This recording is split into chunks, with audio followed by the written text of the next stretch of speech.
Viver Bem, oferecimento show de prêmios Nordestão. Um ano inteiro de muita emoção e 300 prêmios para você.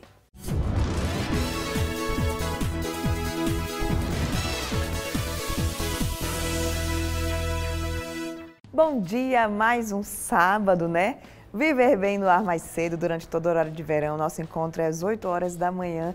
E eu fico muito feliz de saber que você acorda cedinho, tá aí 8 horas a postos, né, para acompanhar nossas entrevistas e nossas dicas para ajudar você e toda a sua família a viver com muita saúde e muita qualidade de vida. No programa de hoje tem entrevista com o dermatologista Leonardo Ribeiro. Novembro está terminando, já tem dezembro laranja, né, que é o mês em que os dermatologistas do Brasil inteiro se unem para conscientizar a população sobre a importância da prevenção do câncer de pele. Falando em câncer, a gente também vai encerrar hoje a nossa série Novembro Azul, com entrevista com o urologista Maurício Ferreira. Vamos falar sobre as sequelas que são deixadas no tratamento do câncer de próstata e também como é que é o segmento do paciente após esse tratamento. Você não pode perder. Homens que têm dúvidas sobre esse assunto, fiquem ligadinhos e não percam essa entrevista com o Dr. Maurício. Além disso, eu vou receber aqui no estúdio hoje a Aparecida Rocha, que é diretora do Pinguinho de Gente e do NEC. Vamos falar sobre educação e sobre a formação dos alunos desde a educação infantil até o ensino fundamental. O Viver Bem de hoje está imperdível. Fica ligadinho que os próximos 30 minutos são dedicados completamente ao seu viver bem, à sua saúde e à sua qualidade de vida. Já estamos de volta e hoje, né, último sábado de setembro, tem entrevista da nossa série Novembro Azul. Estou recebendo o urologista Maurício Ferreira, lá do Urogrupo, e a gente vai falar hoje sobre as sequelas, sobre o pós-tratamento que gera muitas dúvidas e medo nos homens, né, doutor Maurício? Bom dia. Bom dia, Juliana. Obrigado pela oportunidade de estar aqui falando um pouco desse tema e encerrando essa série de entrevistas da gente de Novembro Azul, né, que é muito importante para os homens se prevenir e lutar contra os tumores da próstata. Eu digo que são dois medos, né? O homem ele tem medo de fazer o exame, o toque retal, né? Muitos têm medo, muitos ainda têm esse receio de ir ao médico e também da sequela. São muitas as sequelas, doutor Maurício? Basicamente, depois do procedimento curativo, né, para neoplasia de próstata, que pode ser ou a radioterapia ou a cirurgia, né? Na parte do urologista cabe mais o procedimento cirúrgico, que lá no Urogrupo a gente trabalha mais com a laparoscopia. São basicamente duas complicações que podem acontecer pós o tratamento, né, que são as que deixam o paciente mais apreensivo, que é a disfunção erétil e a incontinência urinária, né? Pelos estudos a gente sabe que a chance de incontinência urinária pós-tratamento gira em torno de 2 a 10% dos pacientes. Já a disfunção erétil é um pouquinho maior, de 25 a 75%. Você vê que ambas têm uma variação bem grande de possibilidades, desde possibilidades menores até maiores. O que é que influencia isso? Pronto, é aí que é o mais importante. Você tem que ter uma avaliação com o urologista prévia à cirurgia e ele orientar bem, investigar bem as suas queixas prévias para saber quais são suas chances de terem essas complicações. Por exemplo, em relação à disfunção erétil, se o paciente já é um paciente que tem muitas comorbidades, hipertenso, diabético, já apresenta algum grau de disfunção erétil de moderada a severa antes da cirurgia, com certeza esse paciente vai ter um risco bem maior de apresentar essas complicações do que um paciente que tem a sua função sexual totalmente normal. Além disso, o estágio do tumor, se o tumor for um tumor diagnosticado no estágio mais avançado, aí está a orientação e a importância do Novembro Azul para conscientizar o homem de procurar o urologista mesmo sem sentir nada. Lembrando que o câncer de próstata é um câncer geralmente que não dá nenhum sintoma. Bem silencioso. É silencioso, e aí que mora o perigo. Então o homem procurando o urologista, se tiver um diagnóstico de câncer de próstata, geralmente vai ser em estágios iniciais. Aí a possibilidade de fazer uma cirurgia que seja um pouco mais, como a gente diz, menor, que consiga preservar melhor as estruturas, esse homem vai ter uma chance bem maior de recuperar sua função erétil ou de às vezes nem apresentar essa complicação, já que a função da erétil e a incontinência são devido a vasos e nervos que passam ao redor da próstata. Se a gente conseguir fazer uma cirurgia mais conservadora por ser um tumor inicial, as chances de recuperação são sempre melhores depois da cirurgia. Então, assim, fica a dica para os homens, né? Para passar por cima dessa barreira de procurar um médico, Isso. Imagina que as sequelas serão menores, né? Sem falar na vida, né? Com né, certeza. doutor Maurício? Lembrando que a chance de cura para um tumor inicial de próstata é maior do que 90%. Então, quanto antes se procurar, antes tiver esse diagnóstico, maiores são suas chances de cura e também vão ser maiores suas chances de complicações com o tratamento. Certo. Concluído o tratamento, a cirurgia, teve os pacientes que ficaram com sequelas, outros não. Mas o pós, como é que é esse segmento da vida do paciente após o câncer de próstata? É outro ponto bastante importante, o paciente permanecer em acompanhamento com o seu urologista, né? Aquele urologista que fez o seu tratamento, que conhece o seu caso. Geralmente, depois de uma cirurgia de próstata, esse paciente, no primeiro ano, ele volta para o seu urologista com 3 meses, 6 meses e com 12 meses. Tá? Nesse período, ele vai fazer novos exames, principalmente do PSA, para acompanhamento, exame físico e avaliar como o paciente está em relação às suas complicações. Né? Depois desse primeiro ano, pode ser a cada 6 meses até o terceiro ano, e após o terceiro ano, anualmente, ele tem que vir para se refazer um exame físico, se refazer o exame de PSA e avaliar as suas possíveis complicações do procedimento cirúrgico e como ele está evoluindo. Lembrando que depois de uma cirurgia dessa, da prostatectomia radical, para o tratamento do câncer de próstata, se o paciente apresentou incontinência urinária, com os tratamentos para incontinência, que inicialmente é fisioterapia, são tratamentos clínicos, né? Fisioterapia com biofeedback, esse paciente tem uma chance boa, em torno de 50% de recuperar sua continência em até 1 ano. Tá? Aqueles outros que apresentaram disfunção erétil, que estão sendo tratados com medicações inicialmente, e a cirurgia foi uma cirurgia mais conservadora, tem uma chance aí até 80% de recuperar sua função erétil no primeiro ano. E depois disso, há outros tratamentos, desde injeções intracavernosas, que são injeções no pênis para melhorar a ereção, até a colocação de prótese peniana naquele paciente que infelizmente não recuperou a sua função, mas deseja ter uma atividade sexual ainda ativa. O mais importante é preservar a vida, né? Exatamente. O mais importante é preservar a vida e a gente busca também a qualidade de vida desse paciente. Então, o paciente está vivo, mas com uma qualidade de vida boa, podendo estar realizando todas as suas atividades diárias, atividades de trabalho com familiares e aproveitando o que a vida tem de melhor. Ótimo, doutor Maurício, quero até parabenizar, né, todos do Urogrupo, já que o senhor está aqui hoje, está tendo um evento muito legal lá, né? Vocês estão oferecendo essa consulta, os exames gratuitamente hoje, né, para essa parcela. Hoje, dia 24, a gente está realizando lá no Urogrupo, durante todo o dia, esse sábado, um atendimento para a população, são 50 pacientes pela manhã e 50 pacientes à tarde, que estão recebendo uma avaliação urológica e laboratorial, totalmente gratuita lá no nosso espaço, para uma forma do Urogrupo, nesse mês de novembro, estar fazendo sua parte junto à população. Ótimo. E você que não conseguiu marcar, porque eles divulgaram bem antes, né? Essas vagas que não conseguiu marcar, fica para o próximo ano não. É bom você procurar o médico, né? Não espera, porque como o doutor Maurício falou, o diagnóstico precoce é fundamental. Exatamente. 90% de chances de cura. Exato. Né? Muito obrigada. Eu que agradeço. As portas do Viver Bem estão abertas não só no mês de novembro, viu? O ano inteiro, que é muito importante a gente conscientizar a população. E eu falo muito, os homens que têm ainda essa resistência de ir ao médico. Vamos mudar isso, né, doutor Maurício? Com certeza, Juliana. Eu que agradeço o espaço, a oportunidade de estar falando aqui para os homens, para os seus telespectadores. E lembrar os homens de procurar o seu urologista, procurar o médico, se cuidar, porque a gente também merece isso. Merece viver bem, com muita saúde. Com certeza. Obrigada. A gente vai para um rápido intervalo e já tem mais Viver Bem para você.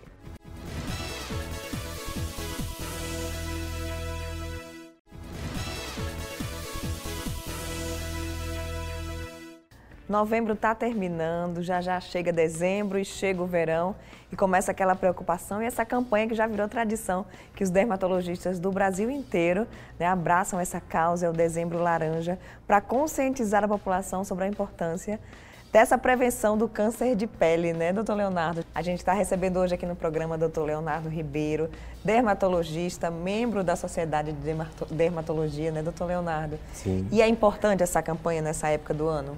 Isso, a gente propositalmente essa campanha em dezembro já para ter os alertas para o contato com o sol, né? Então, para a gente lembrar a população e reforçar dos cuidados de prevenção e de exposição solar. A gente fala em verão, mas aqui não tem isso de verão não, né? Só o ano inteiro. O que muda um pouco aqui na nossa região é que apesar da gente ter sol o ano todo, só um período chuvoso um pouco, é que a gente tem mais costume de ir à praia na época do verão. Então o natalense, o potiguar de maneira geral, ele passa o ano todo mais na cidade ou na sua cidade que mora, e na época de dezembro, janeiro vai veranear, passa um mês fora, praia. Todos os programas envolvem mais praia, então de toda forma se expõe mais nesse período. Então é um período que a gente alerta para os sinais e para o câncer de pele. Né? O que a gente percebe muito nessa época do verão é aquele dia inteiro na praia, né? Tem gente que vai para o Parracho, vai de manhã, fica lá e volta no final da tarde, e é o dia inteiro do sol. Quais são os principais danos, doutor Leonardo, dessa exposição? Assim, o dano solar, ele tanto tem danos agudos, né, quanto danos crônicos. Os danos agudos são desses que você falou, a pessoa fica o dia inteiro no sol, principalmente com um lugar que tem a água, que o protetor sai, a pessoa fica se expondo mais, que é queimadura solar, né, pode ter desidratação, pode ter problemas relacionados àquela exposição naquele dia, vai ter consequência no dia seguinte ou até no mesmo dia, né? A insolação que a gente chama. E outra coisa mais preocupante é o dano crônico, né? O dano crônico, o principal deles e mais preocupante é o câncer de pele, que seria uma consequência mais tardia do dano solar, e além do envelhecimento da pele, sinais, manchas, né? Que também acontecem muito mais em áreas expostas e em quem se expõe mais ao sol. Tem muita preocupação, principalmente das mulheres, né? De manter a pele bronzeada, aquele bronze bonito durante o verão. Mas lá na frente a conta vai chegar, né, doutor Leonardo? Exatamente. O dano da pele ao sol, cronicamente exposta, né? A pele cronicamente exposta, normalmente ele vem depois de algum tempo. Né? Se ela está com 15 aos 25 anos, pegando sol e tal, mas quando chega lá para os 45, 50, 60... aquele grau de envelhecimento vai ser maior em quem teve uma exposição maior ao sol, realmente. Isso é bem notado e estudado. Isso. Vamos falar aí do câncer de pele especificamente. Tem estatísticas, são muitos casos, é o tipo de câncer mais comum, né? Isso, o câncer de pele é o primeiro em número de casos, né? Assim, disparado, é o mais comum de todos. E olha que essa estatística normalmente é subdiagnosticada, tá certo? Tem muitos casos que não entram para esses números, esses registros. E assim, é um câncer que pode ser curado, então, com relativa facilidade, eu diria até, com cirurgia simples, com procedimento simples. E por isso esse alerta, para que a pessoa procure os casos iniciais, tem dúvida de um sinal, tem um sinalzinho que sangra, que nunca teve antes, tem um brilho diferente, tem uma ferida que não sara na pele, principalmente nas regiões expostas, na parte superior do tronco, no rosto. Então isso tem que se chamar a atenção para se procurar um profissional dermatologista para que possa encaminhar para algum tratamento, que na maioria das vezes vai ser resolutivo. Não precisa ter medo, né? Tem muita gente que tem medo desse diagnóstico. Isso, exatamente. O medo tem que ser de progredir uma coisa que você não sabe o que é. Então vá lá tirar dúvida. Você tem um sinal que acha que não está esquisito, está diferente, uma ferida que não sara, já usou medicação, tem 15 dias, um mês, 2, não sara aquilo. É esquisito, vale a pena ir no dermatologista. Se ele chegar lá e disser que não é, ótimo. Se for, ele vai encaminhar para um tratamento que muitas vezes é uma cirurgia relativamente simples e não vai demandar nenhum tratamento mais agressivo depois, como quimio, radioterapia, a maioria das vezes. O dermatologista, ele consegue identificar se é câncer só na consulta clínica? A maioria das vezes sim. Então o câncer de pele ele tem algumas características clínicas, uma diferença no brilho, uma pigmentação, o aspecto da lesão já sugere bastante o câncer de pele. A gente também lança mão de alguns recursos a mais, que uma das coisas principais hoje em dia é a dermatoscopia, que são lentes especiais que permitem uma análise mais profunda daquela lesão, com um aumento do tamanho que a gente vê, características que não dá para ver a olho nu, mas o diagnóstico final realmente só com a retirada da lesão e a análise pela patologia, pela biópsia da lesão. E tem vários tipos, né, de câncer de pele? Isso, exatamente. O câncer de pele, o mais comum de todos, é o que a gente chama de carcinoma basocelular. Esse daí corresponde a 75% mais ou menos das lesões encontradas. Então é a grande maioria dos casos. E, graças a Deus, é o mais comum, mas também é o menos agressivo. Então ele não tem potencial de se espalhar pelo corpo, não dá metástases, né? Tem outros tipos mais raros, assim, que não diria raro, mas menos frequente, o carcinoma espinocelular, que é em torno de 20%, 25% dos casos, e o melanoma, que corresponde a 5% dos casos, que esse sim demanda, às vezes, tratamentos mais complexos e tem que ter um acompanhamento mais longo, inclusive. Doutor Leonardo, vamos falar da prevenção, né? Eu sei que todo ano vocês invadem a mídia aí enfatizando Isso. esses hábitos, o que é que as pessoas devem fazer para prevenir o câncer de pele. Nossa, eu passei novembro todo dia falando de câncer de próstata, agora é câncer de pele, gente. Quais são os principais cuidados aí para prevenir? Então, sem dúvida nenhuma, é ter uma atitude responsável ao sol, tá certo? A gente não vai dizer, principalmente você morando numa cidade como Natal, dizer, olha, não se exponha nunca ao sol, vai viver numa sombra, não. Você tem que tomar atitudes responsáveis ao sol. Então, se expor de forma legal, de forma responsável, ter atitudes como ficar mais tempo na sombra, evitar horários de pico e ficar exposto diretamente ao sol nesses horários, tá?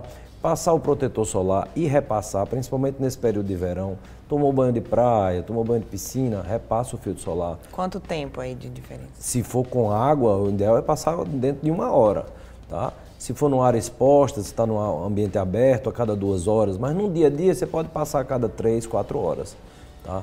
Então o uso diário do filtro solar também, principalmente para as pessoas que fazem de áreas expostas o seu trabalho do dia a dia. Então, pescadores, pessoas que trabalham na agricultura, vendedores ambulantes.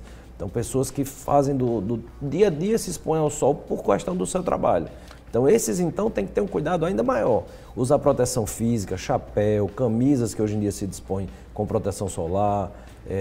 Essas medidas que são medidas que são realmente efetivas para diminuir a chance de você ter um câncer de pele.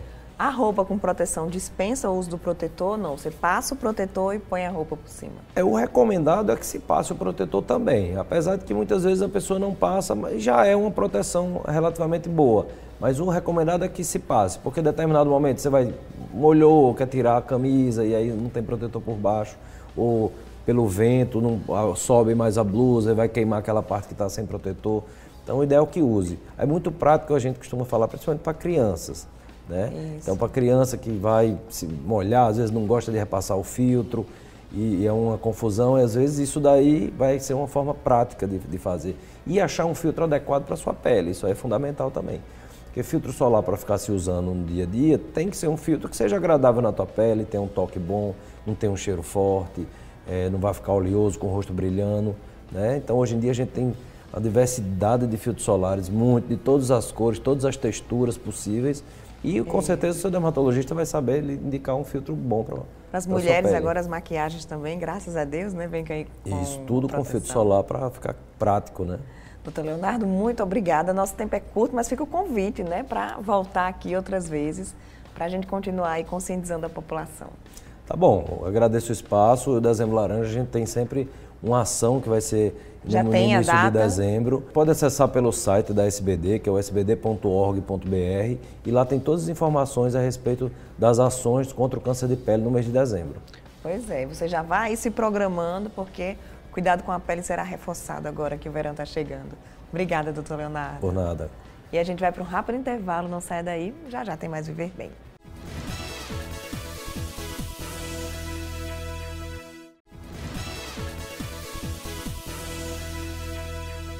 Viver Bem de volta, agora vamos falar sobre educação. Eu estou recebendo aqui a Aparecida Rocha, diretora do Pinguinho de Gente e do NEC. Para os íntimos, como eu, que estudei lá, tia Aparecida, né, tia Aparecida? Bom dia, que bom lhe receber aqui hoje. Bom dia, Ju.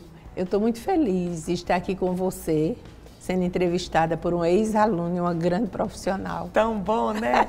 São quantos anos já de Pinguinho? São 47 anos. 47 anos, ó, e eu fiz parte aí de uns 5 anos lá no Pinguinho, entrei pequenininha e saí na alfabetização. Fez parte dessa história. Né? Fiz e faço agora também, porque Davi também estuda lá, né, tia Aparecida? Continua. Quem começa, não termina, né? Porque está sempre levando os filhos. Tem muitos, né? Tem muitos filhos de ex-alunos lá. Tem muitos, e o que eu falo sempre que você vê que é uma escola sólida, porque a minha professora de alfabetização também ensinou meu filho ali no NEC+. Então ele, mamãe, na sua época, tia Cessé fazia isso, tia Cessé fazia aquilo. E é muito bom, é uma união muito grande, né, tia Aparecida? Graças a Deus. É uma grande família, né?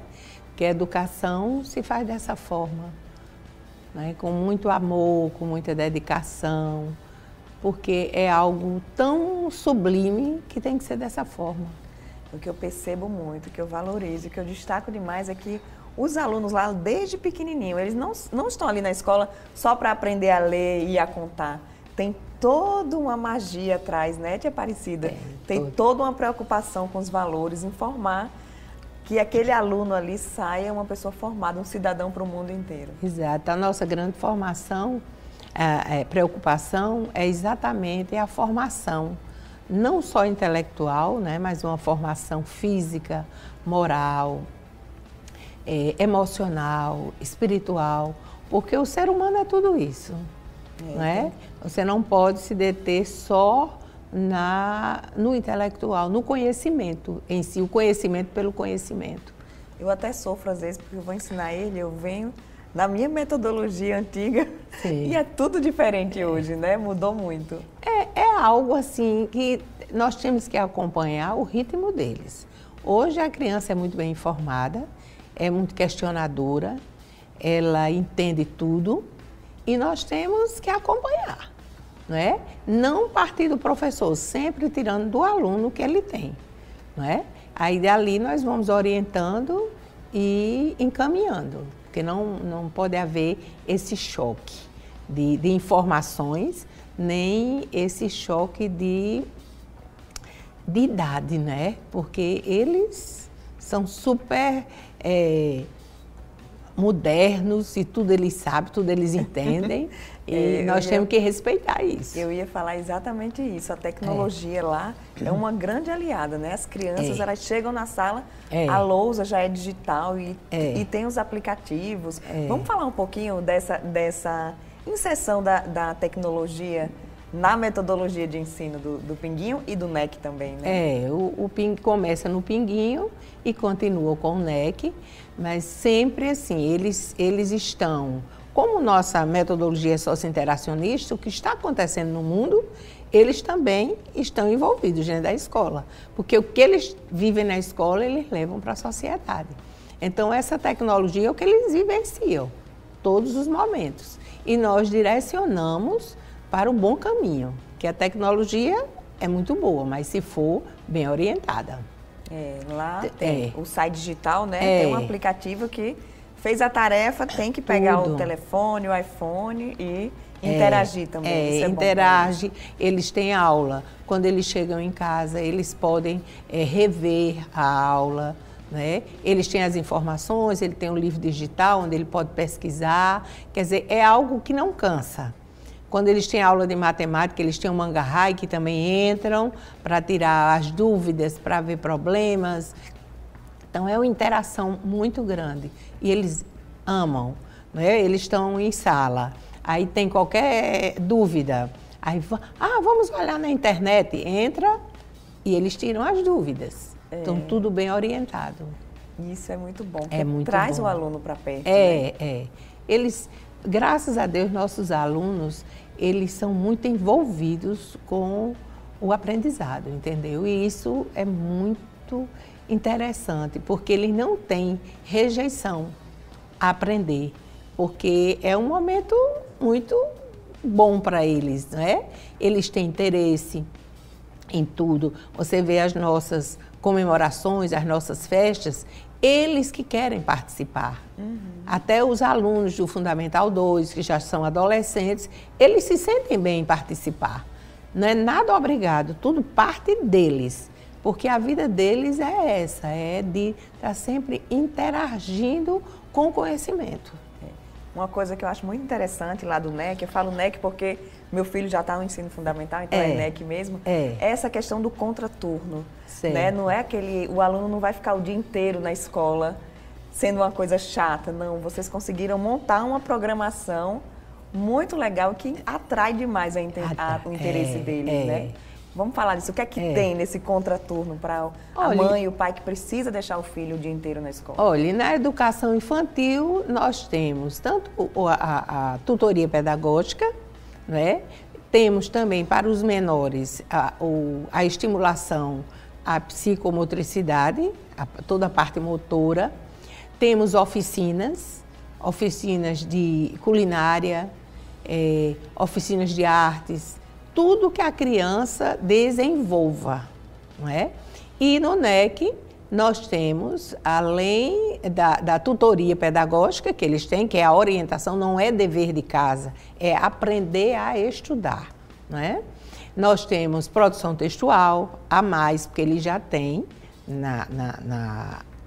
no horário de aula, mas nós temos ainda esse estímulo a mais, né? Temos a xadrez, né? Temos a robótica, temos a natação Gustavo Borges,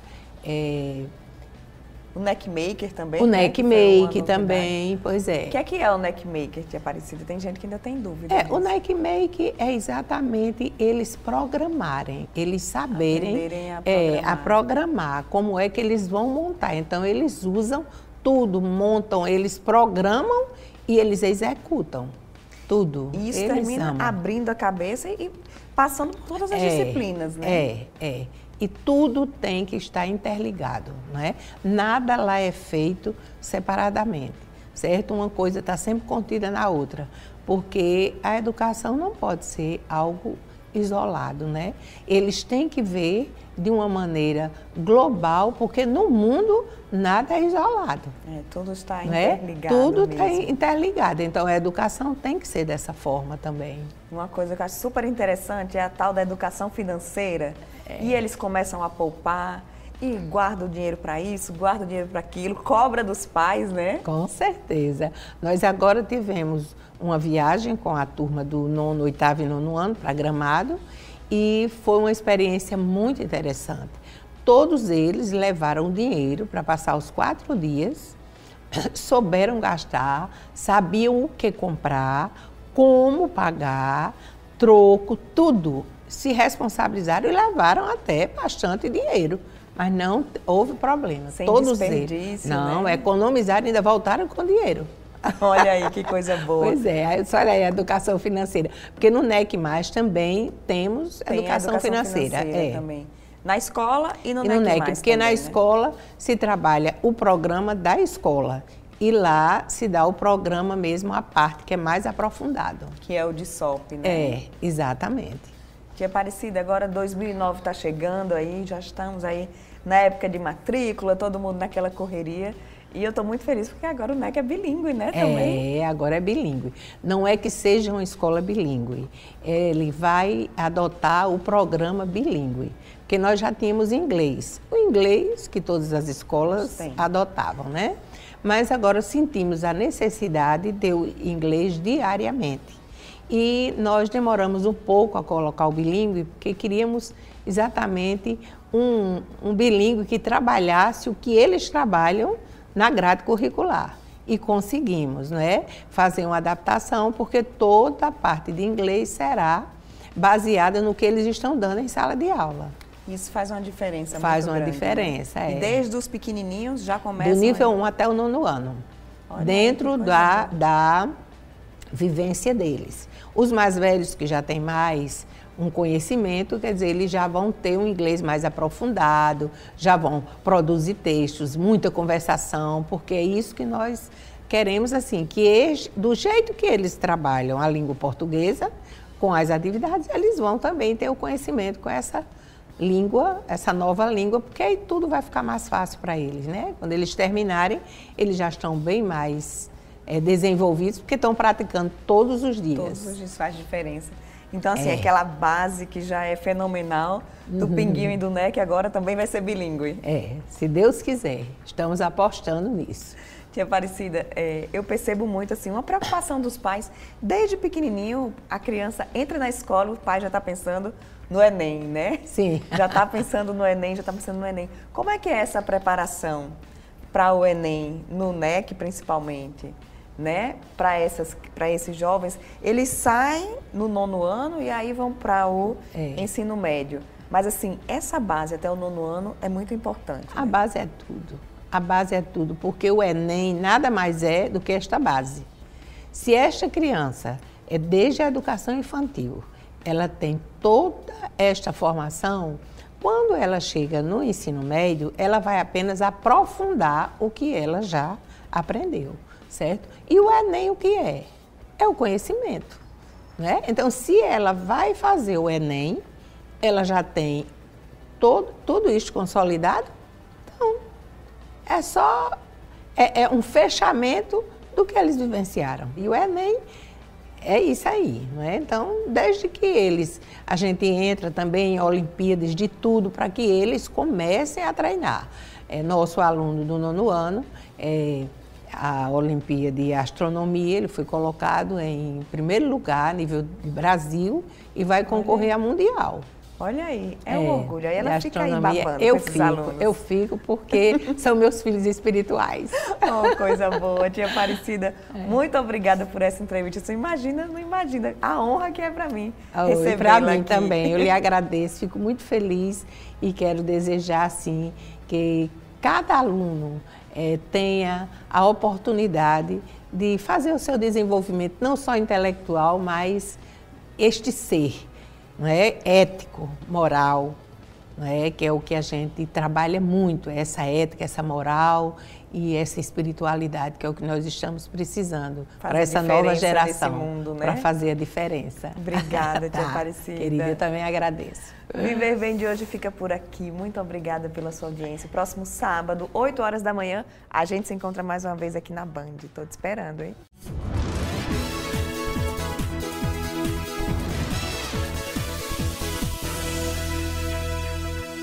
Viver Bem, oferecimento show de prêmios Nordestão. Um ano inteiro de muita emoção e 300 prêmios para você.